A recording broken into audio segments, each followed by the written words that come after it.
Trouver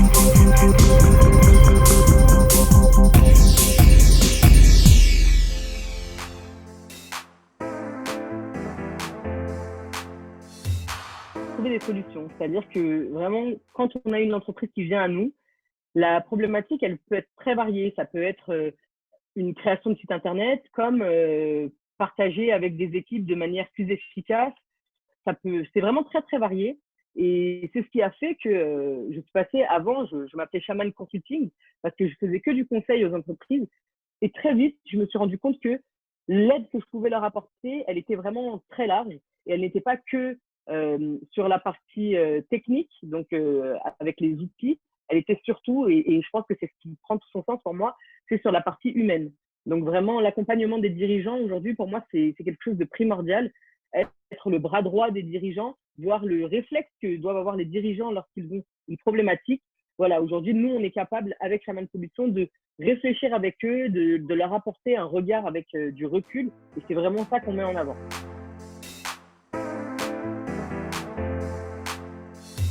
Absolument. Alors, c'est vrai que d'abord, pour donner un peu le contexte, je suis de nationalité française, puisque je suis né en France, donc avec une culture européenne, et je suis également de nationalité mauricienne. Et donc, j'ai toute cette culture africaine qui est prépondérante dans ma vie, mais également dans mon rapport avec les gens. Donc pour ceux qui connaissent, l'île Maurice, c'est un pays qui est très fortement reconnu pour le service client, pour l'accueil et surtout pour le tourisme. Et c'est vrai qu'au départ, mes premières études étaient portées sur le tourisme. Donc vraiment, ce côté écosystème, pour revenir à la question, c'est un côté que j'ai beaucoup étudié, puisque moi-même, je suis rentrée dans un écosystème entrepreneurial au départ par plusieurs portes. J'ai eu un cursus qui était, on va dire, assez classique au départ, parce que j'étais dans des écoles. Et quand j'ai voulu sortir du système des écoles et monter ma boîte, je me suis vite retrouvée à OK, où est-ce que je vais, qui je vais voir. En France, on a différentes organisations. On a le Pôle emploi, par exemple, qui nous donne des informations. On a aussi une source d'informations incalculable sur Internet. On a aussi des personnes qui sont expérimentées, qui veulent partager leur expérience. Donc voilà, c'est vrai que c'est difficile de se retrouver dans un écosystème au tout début. Quand je vous parle du tout début, moi, je me suis lancée, on était à peu près à 2013-2014, donc ça fait quand même quelques années. Et aujourd'hui, je peux constater que l'écosystème entrepreneurial, il est beaucoup plus organisé, organisé en termes de domaine d'activité, organisé en termes d'avancement entrepreneurial. Il est aussi organisé par rapport aux régions. Donc, moi, je parle là par rapport à la France, mais j'ai pu étudier, puisque je suis allée plusieurs fois à l'île Maurice, et j'ai vu aussi qu'il y avait plein d'actions pour les entrepreneurs, pour faire en sorte qu'il y ait une espèce de cohésion entre entrepreneurs et de travailler main dans la main et non pas chacun de son côté. Donc ça, c'est vraiment intéressant, d'autant plus que je participe beaucoup sur LinkedIn ou sur Facebook à pas mal de think tanks, que ce soit avec l'Afrique, on va dire l'Afrique qui va être plus Afrique de l'Ouest, avec l'Afrique du Sud, avec l'île Maurice. Donc vraiment, j'ai plusieurs cultures que j'ai pu développer à travers ces échanges. Et pour moi, c'est très, très riche parce que c'est vrai que partout, il y a une culture qui fonctionne différemment. On doit s'en imprégner pour pouvoir intégrer ces différents écosystèmes.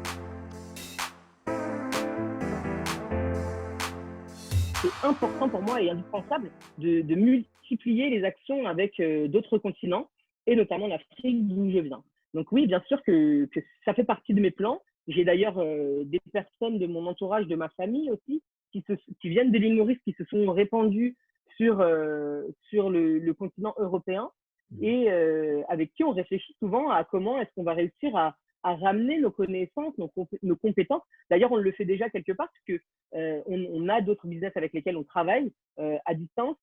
Quand on est présent physiquement, bon, même si ça n'arrive pas très souvent dans l'année, quand on est présent physiquement, on essaye d'avoir au moins une conférence, une intervention, quelque chose qui va faire que, voilà, on essaye pas seulement, le tout, c'est pas de se faire connaître personnellement, mais c'est de faire connaître une dynamique, on va dire un échange qui est existant et qui pourrait être déployé à une plus large échelle. Donc oui, faire des partenariats et des échanges, éventuellement même une filiale, c'est complètement d'actualité.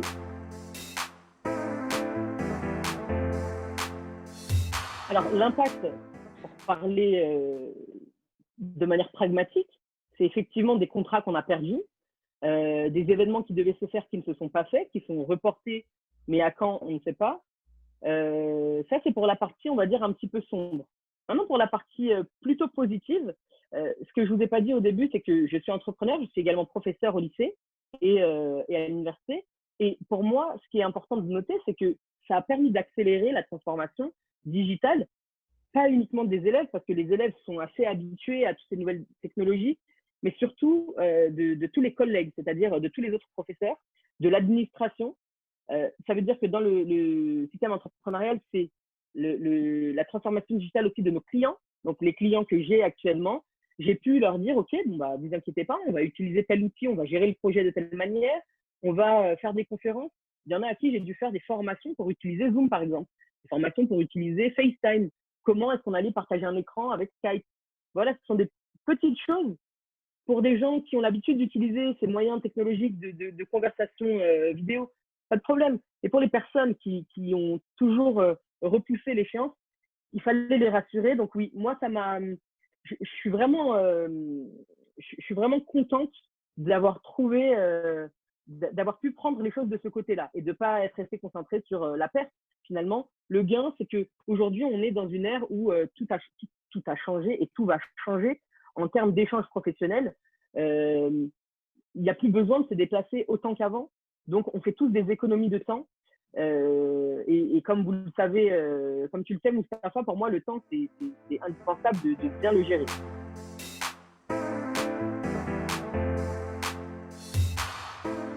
Alors, je vais parler d'une manière, on va dire, je vais faire des bonds entre le présent et le passé. Dans le passé, j'avais l'impression que c'était une montagne de choses à faire pour passer, pour avoir ce statut d'entrepreneur, de chef d'entreprise. Pour moi, c'était une montagne. Et donc, je ne me considérais pas chef d'entreprise tant que je n'avais pas un document qui me disait vous êtes chef d'entreprise.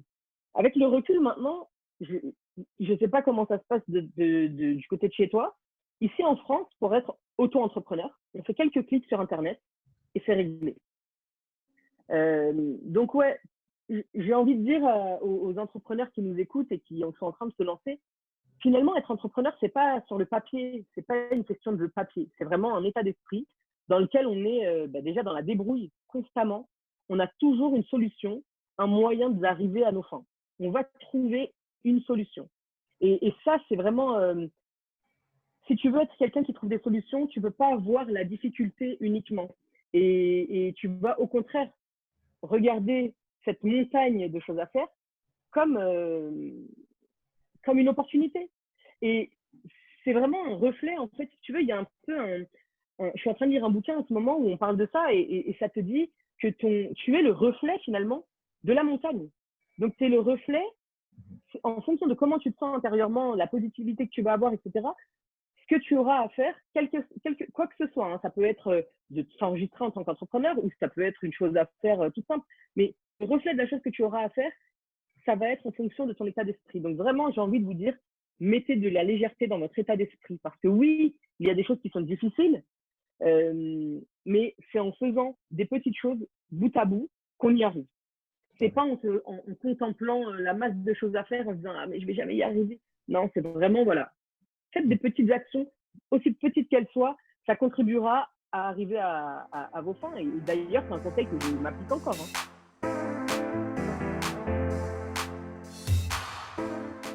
C'est exactement ce que j'allais dire, c'est-à-dire que déjà, dans mon entourage, les gens n'ont pas compris, peut-être qu'il y en a qui ne comprennent toujours pas, pourquoi quelqu'un qui est diplômé, qui pourrait avoir un poste avec un haut salaire, de haute fonction, pourquoi aller vers l'entrepreneuriat où c'est risqué, où tu peux travailler pendant longtemps et pas gagner d'argent, surtout quand tu es chef de famille. Donc, ouais, on est souvent incompris en tant qu'entrepreneur. Bah, je pense que c'est pas d'être incompris qui est plaisant, mais c'est de faire ce qu'on a envie de faire qui est plaisant. C'est de ne pas être dans une boîte et de se dire qu'on doit faire selon les conventions, selon le chemin tracé par une autre personne que nous. Non, on fait les choses. Pour moi, vraiment, tu vois, cette question d'état d'esprit, il est important et c'est vraiment comme ça qu'aujourd'hui j'aborde les choses et c'est ce qui fait que je perdure dans l'entrepreneuriat. Ça ne m'empêche pas d'avoir d'autres missions à côté, ça ne m'empêche pas de participer à d'autres projets. Je suis aussi dans d'autres boîtes dans lesquelles je me suis associée et c'est une richesse pour moi. Au contraire, je pense qu'il ne faut pas mettre tous ses œufs dans le même panier. Ça c'est un conseil à noter.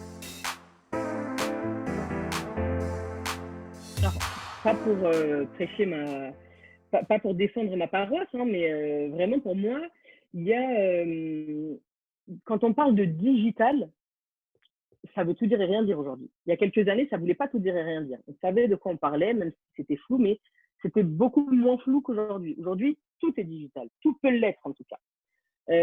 Donc, j'ai envie de dire aux personnes qui ont envie de se lancer, déjà de se mettre à jour sur les pratiques, sur les modes de communication, sur les modes de créer du business et créer de la valeur. Pourquoi? Tout simplement parce que si on n'est pas à jour, on loupe des opportunités. Et peut-être qu'un business, je sais pas moi, quelque chose d'artisanal, je sais pas, peut-être tisser des tapis ou peindre des toiles, etc. Ça peut être un business qui marche, mais si on n'utilise pas dans notre business model le digital pour vendre, pour se faire connaître, etc.,